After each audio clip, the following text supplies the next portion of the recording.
Hello, good night. This is Cindy Placid. Welcome to another episode of Poetry and Perspective with Placid. You know, guys, it is always a pleasure to be here on this show and to, be in the presence of such wonderful people, my wonderful viewers.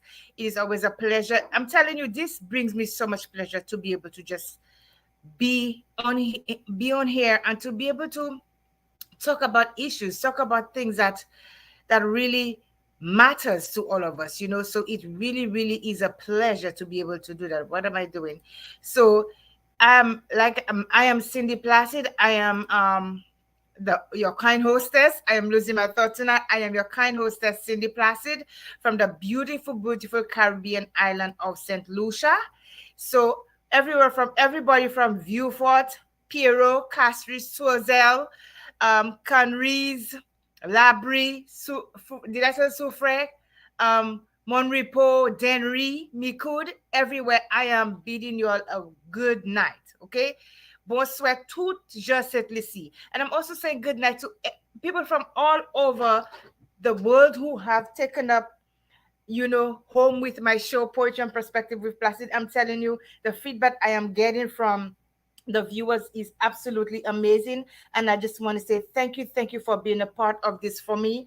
It is so much of a pleasure to be, bringing in important information as well as sharing our poetry and what we do with you guys. So it is a pleasure. So tonight here, I have a beautiful friend of mine. As you can see, my background says Black History Month. Okay, so we are going to have a wonderful poet I've had on my show before, but she was my very first guest on the show when I started Poetry and Perspective with Press. So that's my girl. She's my ride or die. So she was one of the first set of people that I had on the show, and so I am here. She's back here with us today. We're going to talk a little bit about Black History Month and we're going to hear some of the amazing poems that she's written. I'm telling you, this lady writes poems like you opening a tap and drinking water. She just write poems. She just write. So guys, listen. Let me see if am I on live? Yes. So so this is what we're going to do.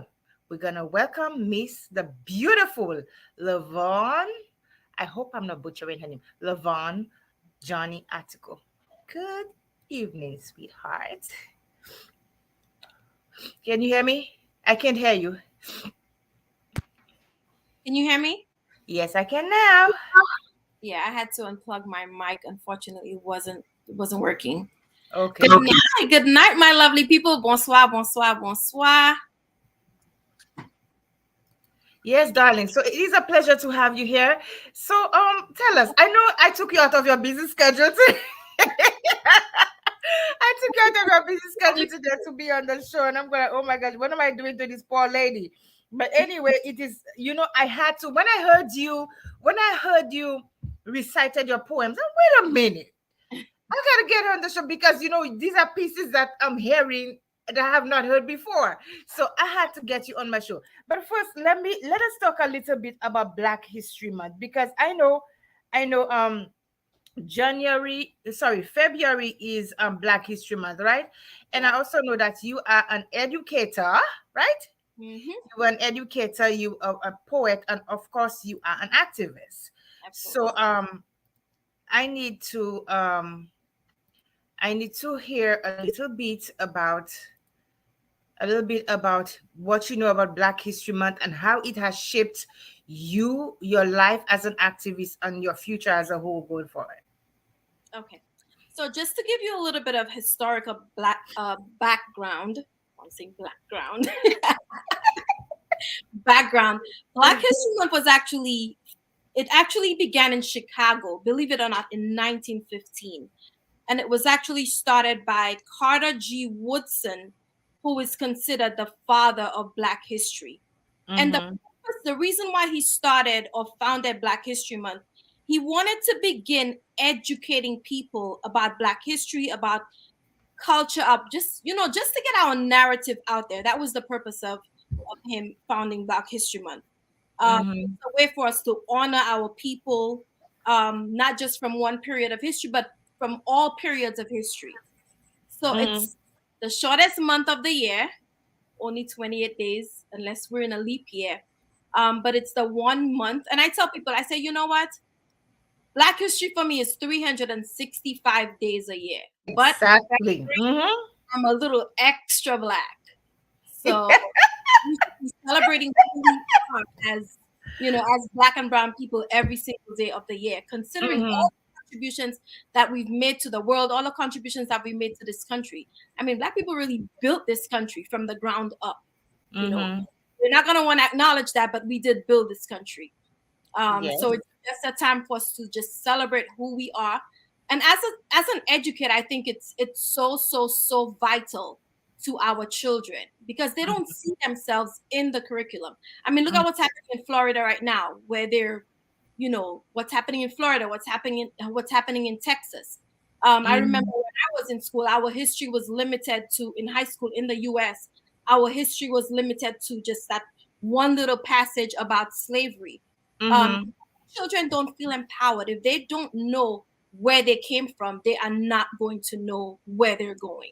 Exactly. Really believe in our black and brown children seeing themselves in the curriculum, making those text to self connections, those text to world connections. We don't live in isolation, Mm-hmm. so we need to really know who we are so we can be empowered and serve as agents for change in our communities. Absolutely. So how have you been able to educate the children about Black History Month as an educator? So one thing that I definitely pride myself on when it comes to diversity and inclusion, I ensure that I'm an assistant principal, so Mm-hmm. I ensure that I remain abreast of any new developments, anything that's happening curriculum wise, pedagogical wise, making sure that the teachers whom I supervise, that they have access to resources. So for Mm-hmm. example, let's say I observe a teacher, I make sure that, let's say it's a social studies lesson or even an ELA lesson, making sure that that child, you know, sees themselves in the curriculum. So I would give them suggestions. I would, if I hear of any professional development opportunities, I would share those opportunities with them. um, I've led, I can't even tell you how many different, professional developments that I've led, not just for our program, but outside of Yeah. our program. Mm-hmm. So to me, it's not even just in my job description. Mm-hmm. It's my life as a Black woman, as a Black mother, as a Black wife. Um, Mm-hmm. it's my life, to make sure that our Exactly. people are empowered and they know who they are. Yes.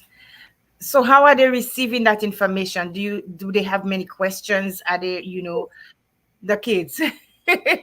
Oh, you're talking about the kids. Yes. Um, in most cases, I don't really deal directly with students as much anymore, unless Mm-hmm. I do observations. Uh, Mm-hmm.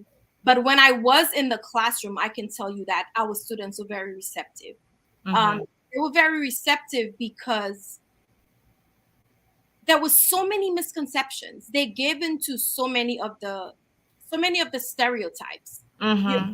that were put forth about about us as a people, and Mm-hmm. to finally learn their truth and see them walk away. The questions that they asked, how engaged they were, just Yeah. seeing them walk away with you, just walking out of your classroom feeling changed.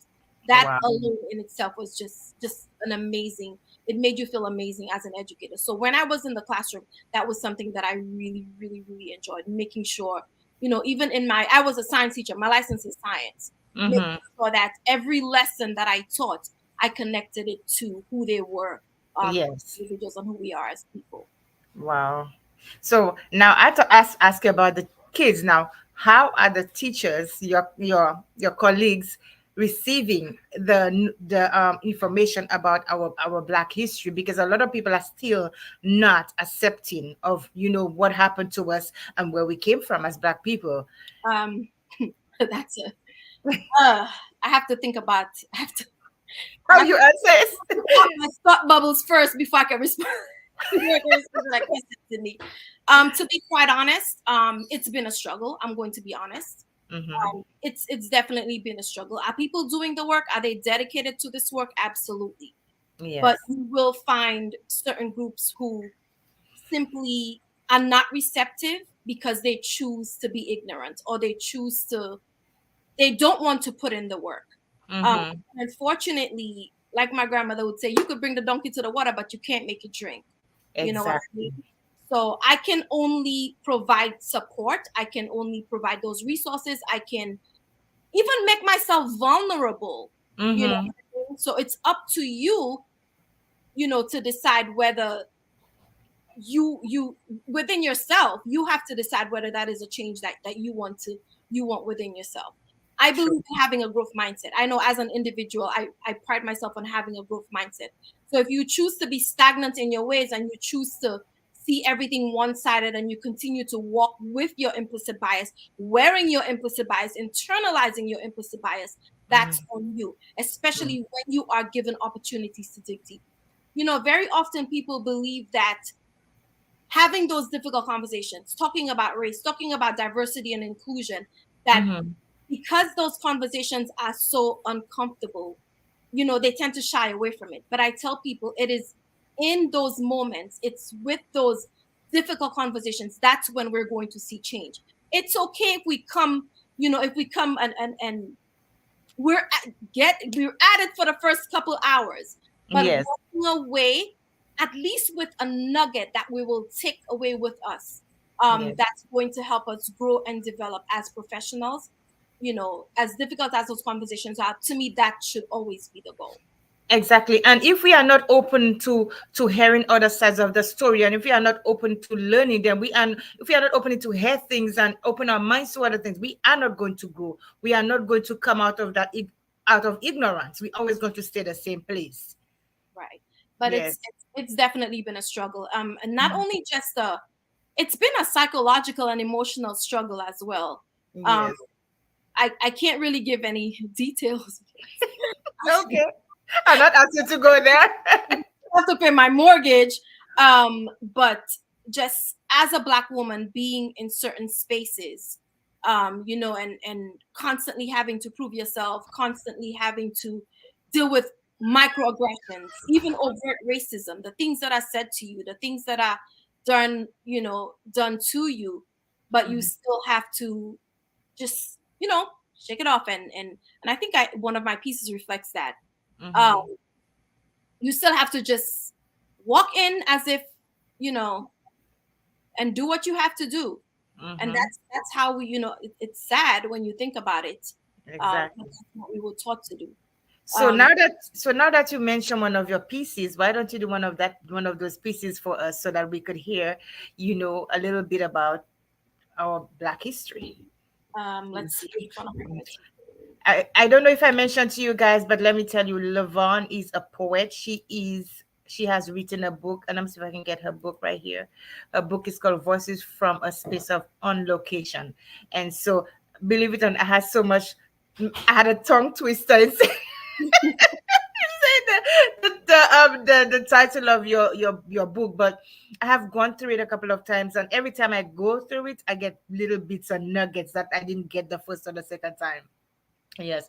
So if you don't mind gracing us with a poem telling us about our Black history. so the piece that I'm going to do, I don't think I shared this piece last year, but I'm going to do it. Mm-hmm. This piece is entitled Black Supremacy. Mm-hmm. Sometimes we are so lost in our struggle that we forget to stop and converse with life and tell ourselves, thank you for going against the tide. Thank you for eroding those mountains and turning them to hills that we could climb to get a hawk's eye view of where we were and where we're headed. You see, those deep personal conversations with life help us realize that dreams are goals and goals are dreams that, when fertilized, sprout into sustainable dynasties.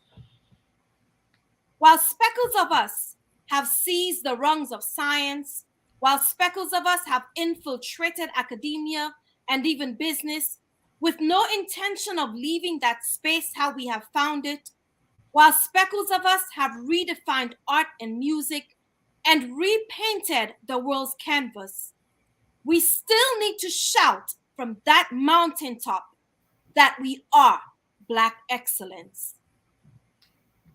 Be present in the moment, dear kings and queens. Flush the mentality that you are insignificant. We come from a lineage of problem solvers, ingenious thinkers.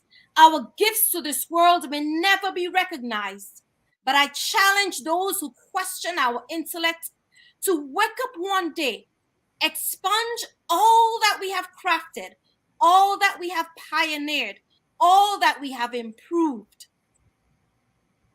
Black excellence disrupts the status quo, uses its master key to unlock those chains that breaks us free from that cycle of personal oppression, as it gently and assuringly leads us to our cycle of liberation. Black excellence edits those stereotypes and leads to a lust for words, words that may never be found. Black excellence does not simply rewrite our narrative, but annotates our narrative with a blood red fountain pen that ensures that our legacy remains indelible. Black excellence bludgeons fear and any other symptom of inferiority.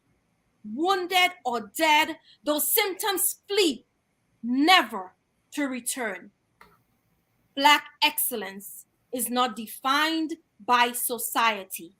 Black excellence defines society. So look out, world. Our ambition is not skin deep. Wow. Amazing. Amazing. As you were reading the poem, I was thinking of not only are we just Black excellency, we are an overall excellency. We are excellent because if you think about it, as from what I've read, as slaves, we were used to do so many, our ancestors were used to do so many things, railroads, come up with different foods in the plantations, the cotton and everything. So are we are a people of a lot of the word that's skip me, a lot of ambition, a lot of we have a lot of oh my gosh, the word is Very innovative, very creative. very innovative, and we have a lot of talents, Mm-hmm. and a lot of these things are self-taught Yes. way back then, because if they tell you go and make this for me, you have to figure out how to make it. Mm-hmm. And it wasn't like our day. Now we have all kinds of machine, they had to do it with their hands, and before that was available to them. So we shaped the human race as a Black people. Mm-hmm. And it was all for survival too. It Yes. was all for survival. Yes. Everything that we did was for survival. And in the poem it says, maybe they're not going to recognize, our gifts to this world, but we contributed a lot of races did. Yep. That was a beautiful poem. Thank I you. I was putting myself in the poem while you were reading it. Wow. So I see you have Black Lives Matter, your earring. As an activist, what are some of the things that you do to help bring awareness to our Black culture? And what are some of the things you talk about as an activist? Whew, there's so many different layers to this. I think for me, as I said, as an educator, as a school leader, Mm-hmm. just making sure that I continue to keep those doors open, that I Mhm. continue to provide those opportunities to educate others, Mhm. especially within academia, within, in education. Uh, Mhm. like I said, just continuing to have a growth mindset, and just being a part of the cause. You know what I mean? Some people, there are so many negative, people who hear Black Lives Matter like, oh, these people are protesting, they're this, they're that. They have all of these negative things, to say about the Black Lives Matter movement. But that movement is about our survival. Mhm. It's about my two sons being able to walk down the street and knowing that they will make it home safe. It's about Mhm. my husband going to work and knowing that he's going to make it home safe. Mhm. It's not about just the protesting or the ways that we cry out for help. Mhm. It's not about that, but it's about, like I said, the theme here is survival. We are Mhm. trying to survive. We're fighting for our lives. And that's what people fail to realize. So as an activist, I'm not as active as I used to be when I was in college because I have so many different things going on. Mhm. But everything that I do, whether it's through my job, through my poetry, I see my poetry as this is what I used to fight, um, especially for those who choose to listen. Um, Mhm. my pen is my weapon. Um, And it's so amazing. I said the same thing. I said I remember I went to this to this poetry it was a poetry event, and I was telling the audience I wrote a poem called is it Deferred Justice? And I was telling them during all of the protests and everything, I know I couldn't take part in that. I know I couldn't be there. You understand?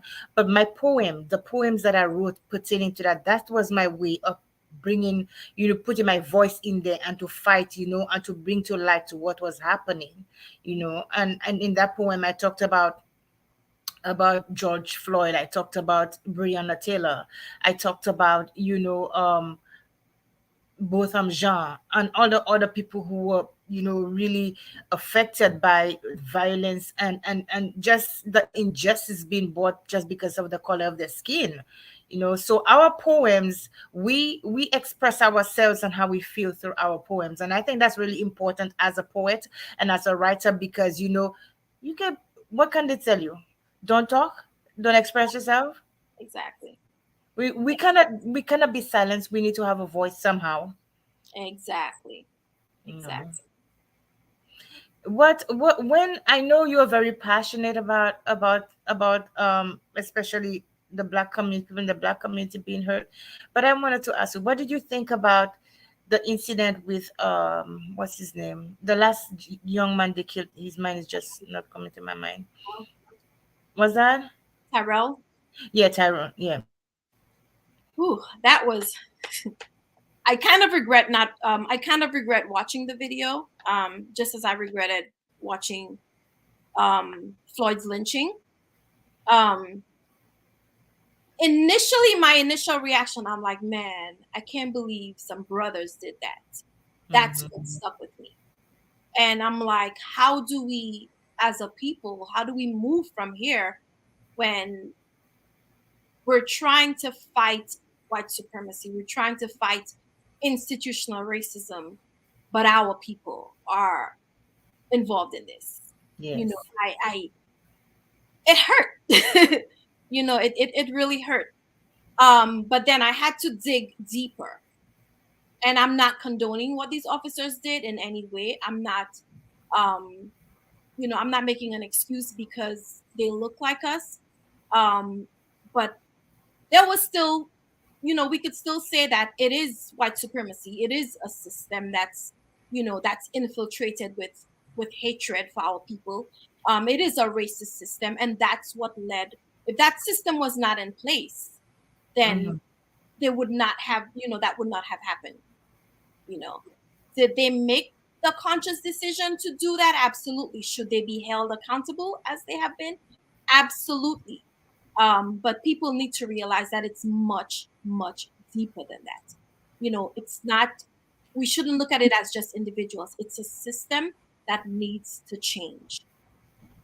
One of the things that I gathered from that, I felt hurt at my heart too when I realized it was our black brothers.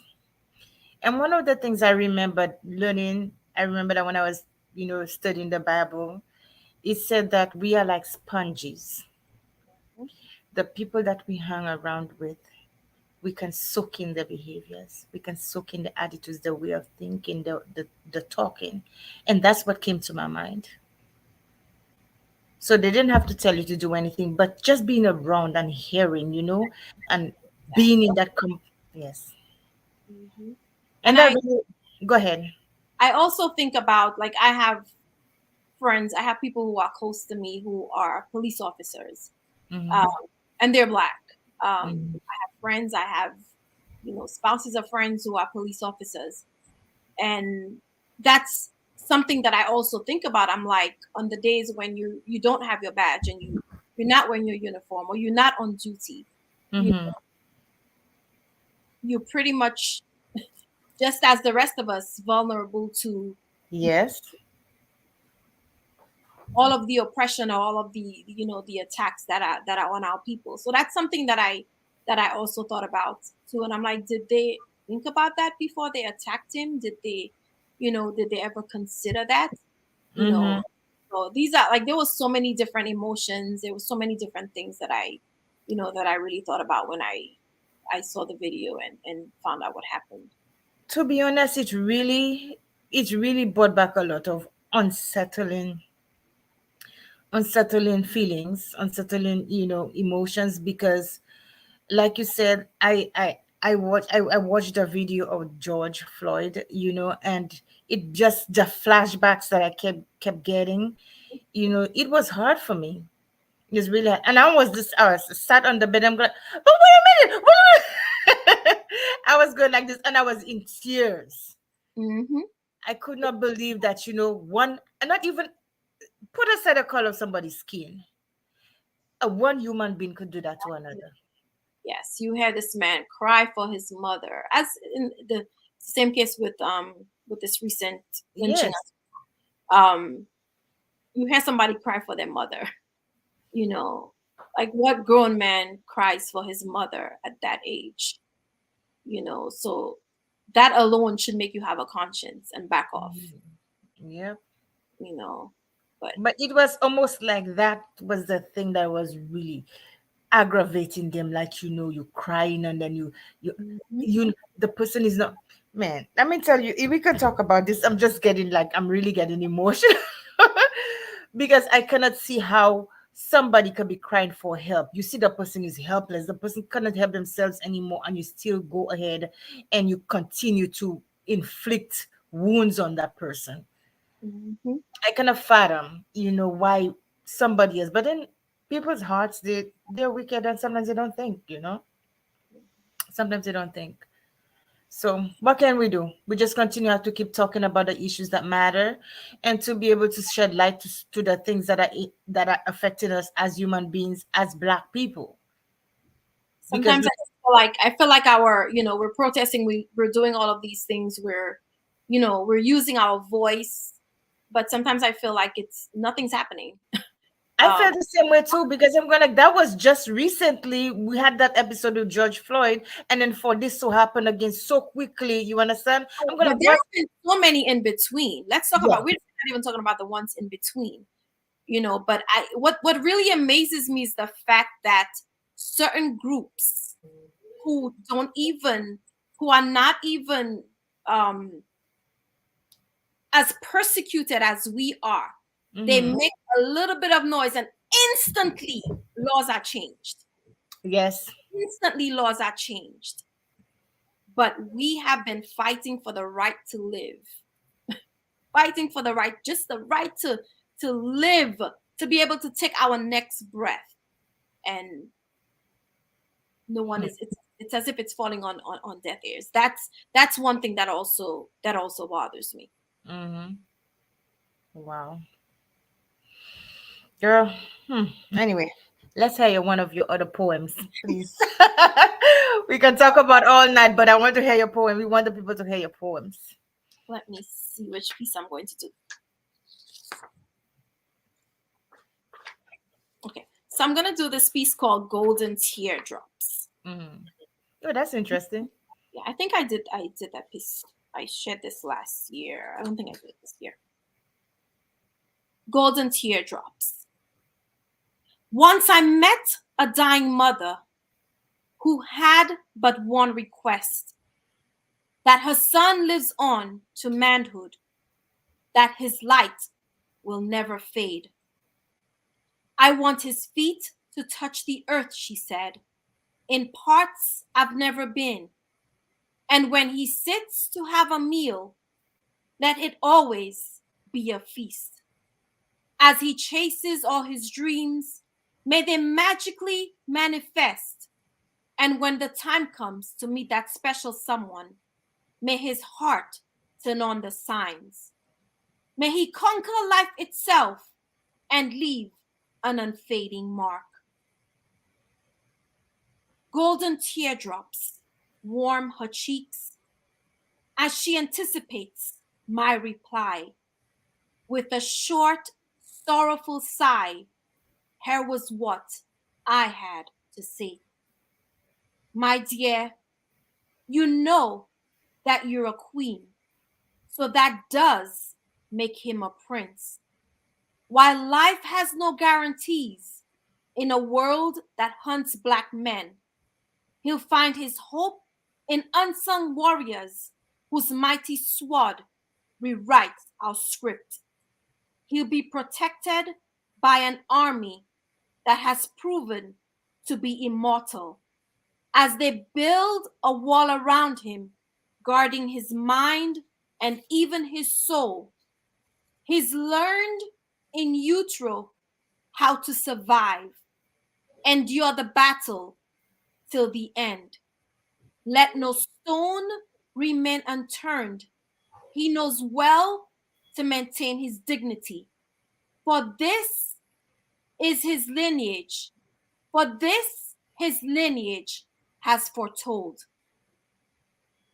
You go to rest, your peaceful rest, for he'll mature to be that man who's strong, that man who loves, that man who builds, that humble man. Don't you worry, not a thing, for it is his birthright to you must believe. What inspired that poem? My sons. My sons. Um, I'm a prayer warrior. I lift my children up every single day. Whenever they come to mind, when they call me for lunch money during the day, when they call me for snack money, when they, I'm constantly praying for my kids. I have to make sure they're covered. I'll tell you, if I leave home and I have not prayed with them or prayed over them, I'll exit. I don't care if I'm late to work. I'll send a text. I'll be late. Exit. Tell them to meet me, and I'll, so I can lay hands on them. And people might call it fear. But as a black mother, I do worry constantly. And George Floyd, when George Floyd's lynching happened, I sat down so many times to try to write about that, and I just, to this day, Wow. I couldn't. To me, there weren't words. To me, I don't know what it was. It wasn't writer's block. I don't know what it was, but I just couldn't write about. I couldn't write about it. But I do feel, as a mother, I felt, even if his mother had already passed on, I felt her pain.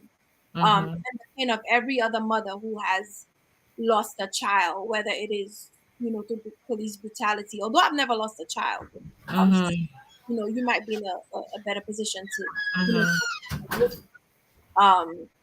but as a mother, I can't even imagine what that's like. Although I've had a miscarriage, so that is a child, but I don't know what that pain is like to see your child grow up to a certain age and just watch his life being snatched away from you when it could have been avoided.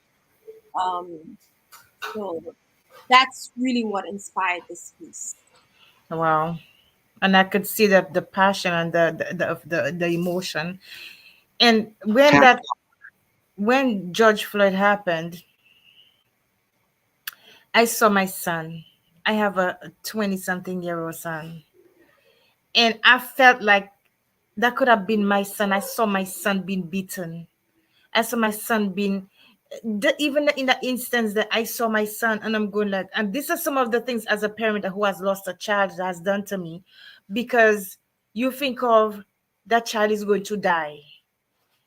It's something that is going to live with the parent. They're going to have, what could I have done to prevent this? Mm-hmm. It's my fault. I should have been there. You played a blame game on yourself, even if you know that you had nothing to do with it, but you Yeah. played a blame game and you replay things in your head. Mm-hmm. You replay things in your head. You could even you see your child. You could hear your child screams, and I could only imagine what their parents, the mother was dead, but what the family and the parents must have been feeling. Mm-hmm. I cannot say I know how they felt, because every mother loves their children differently. You understand? I could only say I can relate, and I could understand what they're going through. And like I said, as a parent who has lost a child, I know it will be traumatic for the rest of their lives. And it begs to me to ask the questions. Would you want somebody to do that to your child, to your niece, to your nephew?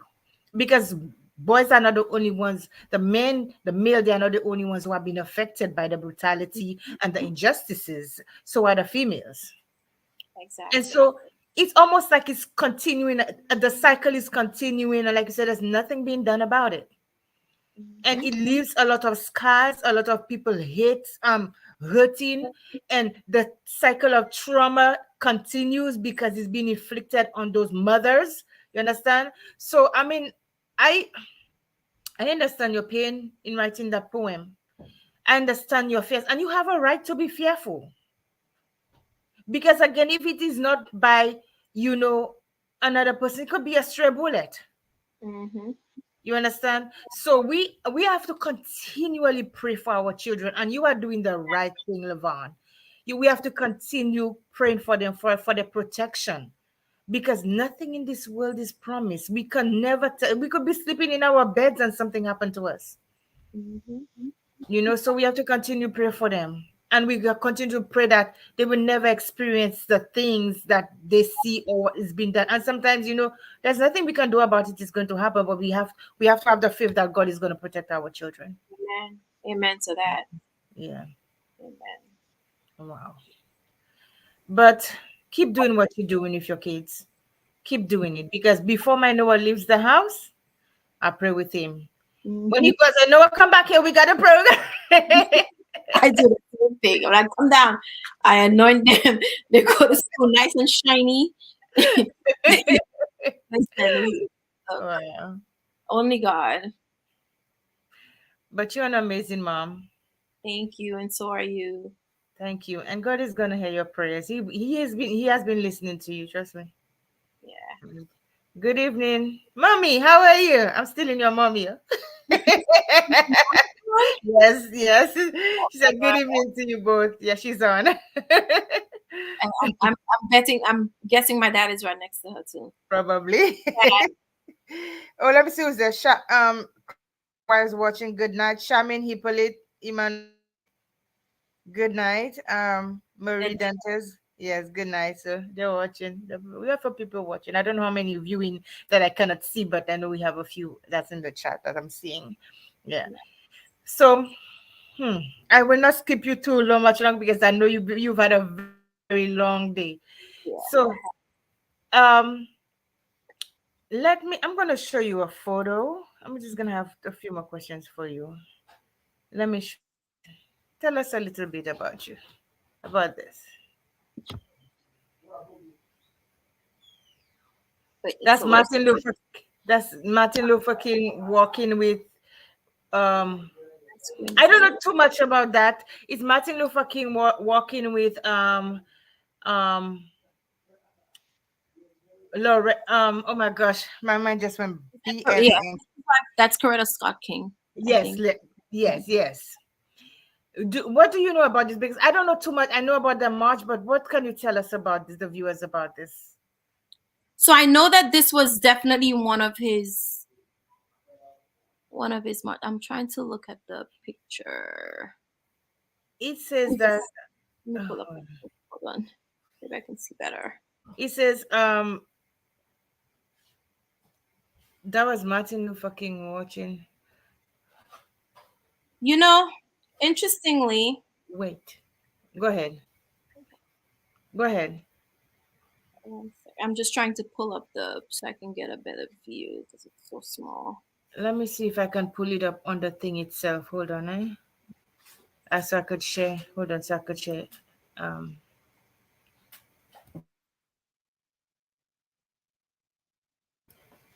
uh, present. Share screen. Let me see. Um, I can see his. Hold on. I can't remember what march it's from.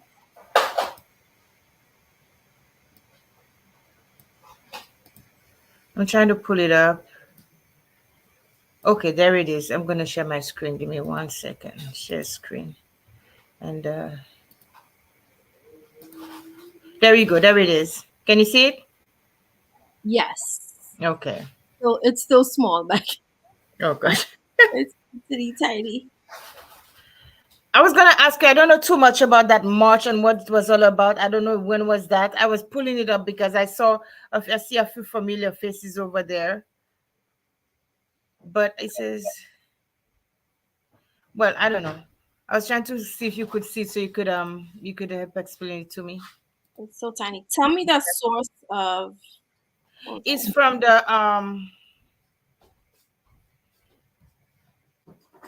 Hold on.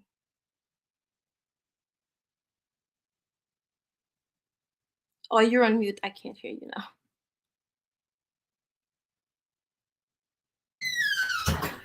Okay, so let's move on. I wanted to show you something that I found. If it's too small, I want to show you that I found. Okay, we were talking about.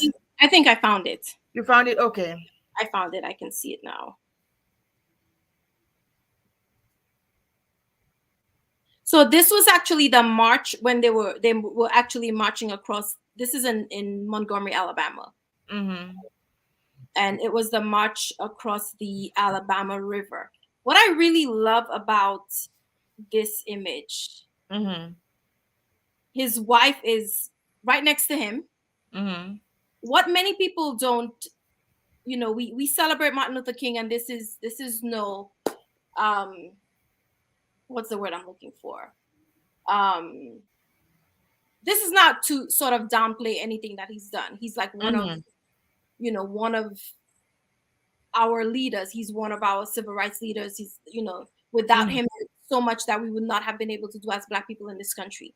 Mm-hmm. But what people also need to realize, behind the scenes, there was so many people who were involved in, who were part of this movement and part of this. He was Mm-hmm. not working in isolation. He wasn't working alone. So to me, that picture symbolizes just that. Wow. Imagine as his wife Mm-hmm.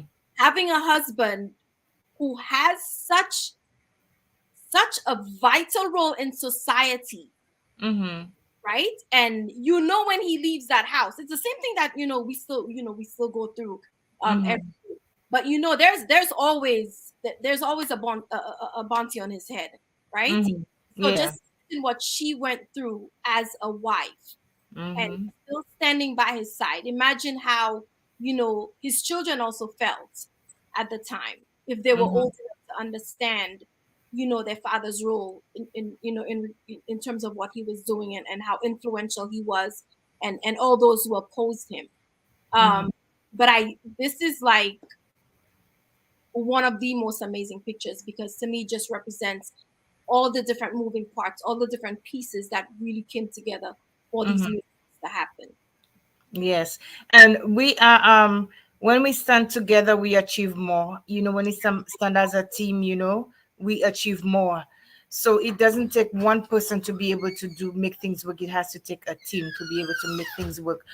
Things that, like you said, move in place. Right. So that's one of the things I learned. I think, let me see if I find this picture. This picture right here. I'm gonna. Oh my gosh, I didn't know that. It says that He was He was the founder of yes. Is that the one you were speaking about? in 1915. Yep. That's amazing. That's amazing. So I'm gonna ask you to read one more piece and then we're gonna close because I know you gotta go to And sleep. I'm going to end on something positive. Let me see. Yes. And I'll probably do a piece from my book. Let me see. Are there any new books coming out soon? Yes. Yes, I just don't know when yet. I just Okay. I have to make it to like I have some goals that I need Mm-hmm. to accomplish by May. So after Okay. May, my life will be mine again. Mm-hmm. So my next book will be sometime after that. Um, Carter Godwin Watson, Black Founder, The Origins. I learned a few things just by, when I do these shows, I always do I go and do a little homework.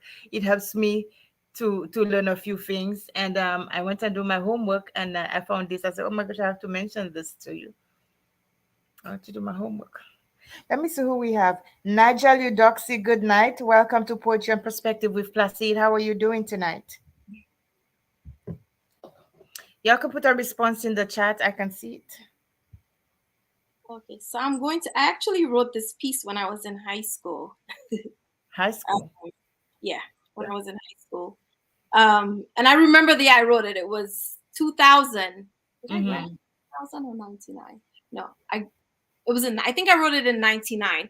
They were Mm-hmm. building a Millennium Wall Okay. for because it was Y2K.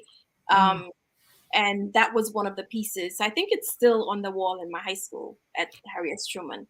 I need to go back and see if it's still there. Okay. But this is how far back this piece dates. Okay. I'm gonna share it, and it's actually in my book. It's called A Plea to My Generation, a Message to Myself. Alone I walk down the old dirt road, which time has cast a spell on. I am recognized, though my grandmothers whom I resemble have been for centuries gone. Their roots, strong as rock, survived, weeping bitter yet sweet tears. Bitter as they feel their wounds, still painful as if fresh. Sweet as they ascertained the reasons for their fighting, as they profoundly profess their reasons for not surrendering. Proud enough to say, I'm one of the fruits produced through their immortality. I dread their inconsiderate departure, each one leaving a task undone as if to say, your role is not to give meaning to the word useless. In my dreams, sometimes I see them weeping bloody tears. Such unfeigned cries of anguish stain my conscience forever, stains that not even water with all its purities can remove. Their image viciously attacks my sanity like a horrifying nightmare. I am coerced to react, for my peaceful conscience would be disturbed, knowing that they fought so much to bring us this far. They instilled in my mother and grandmother the sense of pride, triumph, and perseverance that was then inherited by me, then to be passed on to my offspring. My generation, to thee I plead, turn now their bloody tears into sweet cries of joy. We're lucky, don't you think? We have the foundation laid for us. Waste not what was obtained through the tireless efforts of those that have brought us this far, those that fought our battles and won. Let not their fruit become humus, for though humus provides nourishment to the ground, it is somewhat useless to us. Scatter the seeds and do all in your power to germinate them. Then can dead fruit be utilized. Maintain order, for altering a single step may mean our downfall. Your mothers, fathers, grandmothers, and grandfathers, great grandmothers, and great grandfathers have engaged in lethal battles to bring you this far. it is too late to give up hope. Remember that not once did they contemplate surrendering. Navigate the deepest waters to find thy true identity. Finding this treasure brings to thy heart warmth that not even salvation from the meanest storm can compare. We are hidden like a needle in a stack of hay, yet, unlike the needle, we have potential to surface and be seen. Live beyond thy span, for death has no meaning for those who dare to face their one true fear. They I call valiant warriors and give the medal of true honor. They that follow the instructions that were written on tablets ages upon ages past, but still are not destroyed. Proof of their writer's scrupulous search to find durable material. Search the soul, and sure enough, there will be a reason to keep on striving. Our foreparents had a dream, and I know that you do too.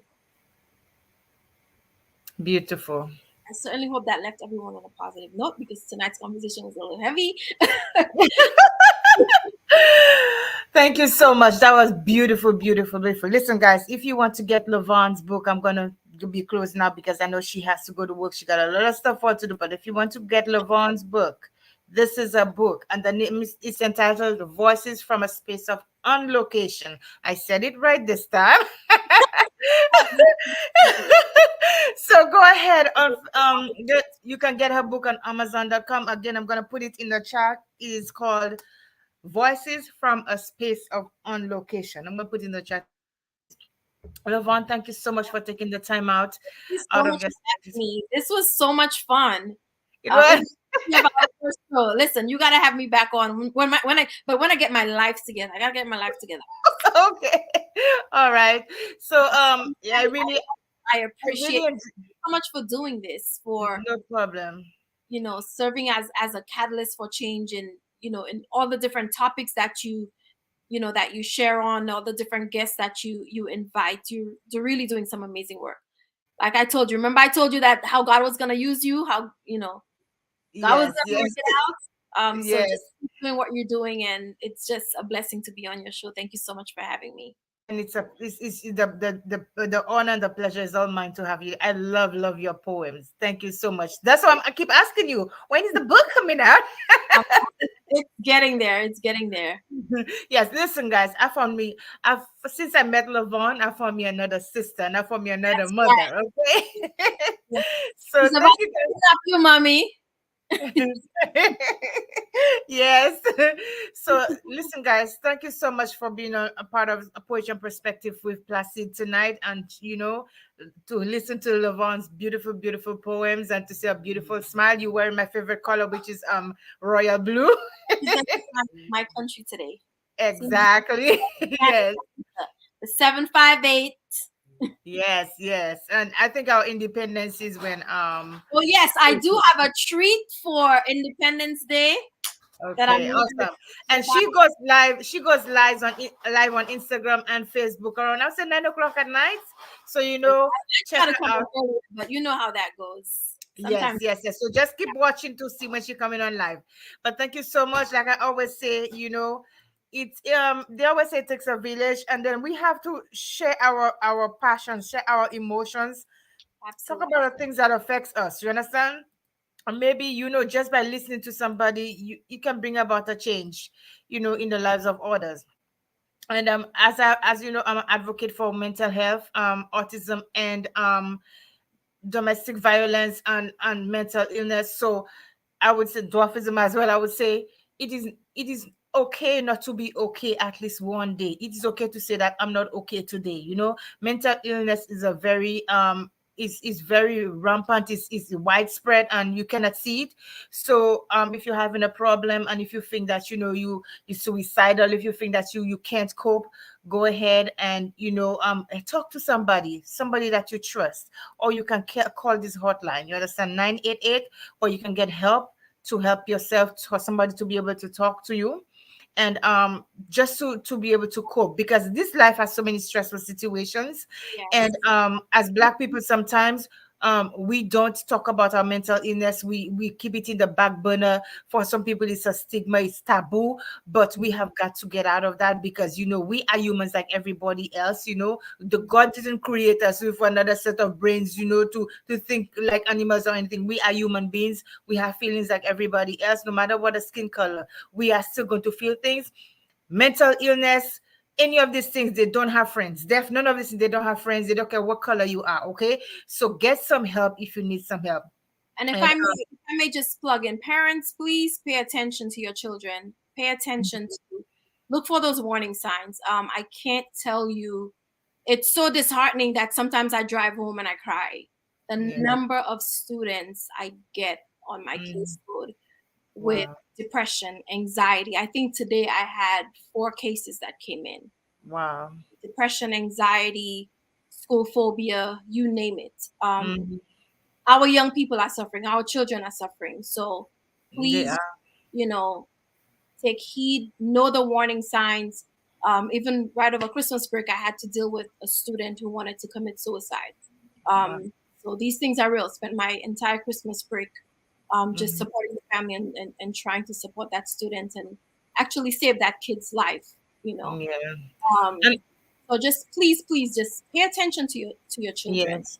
And it's important to know the warning signs of mental illness. I think in the first week of January, I had this, I had a show on mental illness, and there was this young lady who did, come on with her mom and talk about her struggles with mental illness. So the children are suffering as much as we do.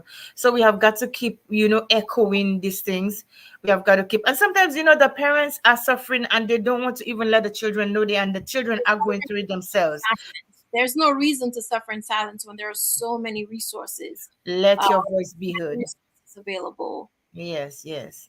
And I'm And trying to find some different, people to come on there like counselors or whatever, so that we could talk about depression and mental illness in children, because most times we talk about adults, but children are suffering so much, so much for so many different reasons. They are someone just the workload is too the school, life is too much for them. Sometimes they go through things at home, and then the parents go, they are bearing the burden of what their parents are going through, and it's hard for them.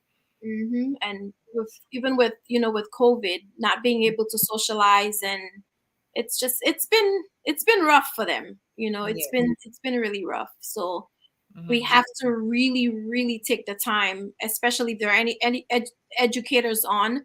Mhm. Just take the time to ensure that you are implementing social emotional strategies, you're implementing foundational wellness, even if it's 5 minutes at the beginning of your class. Just check in with your students to see how they're feeling. That's something that I'm big on as well, making sure that my teachers um, that they infuse social emotional learning or SEL into their curriculum. Okay. It's so needed. It's so needed. All right. Well, thank you, Lervan, so much for being on here in Poetry and Perspective with Placid. Thank you for Yeah, sharing all night talking your. because we could talk. I know, right? So, and We'll do like I this again. yes, so like I said, people, like I always end the show with this. There are so many stresses in life, and we strive for the things that we want, and sometimes we will fall, and we'll fall many times before we can succeed. But I always let you guys know, never ever let failure be that finality for you. Mhm. You got to keep rising. You got to keep getting up. There are no tap outs. That's my slogan. No tap out. So do not tap out. Do not give up on yourself. Keep working hard to get to where you want to. Maybe when you about to give up, that's the time it's going to happen for you. So keep reaching for your goals, no matter what it is. Until next time, thank you for being on Poetry and Perspective with Placid. Have an awesome night. Good night. All right, good night, everybody.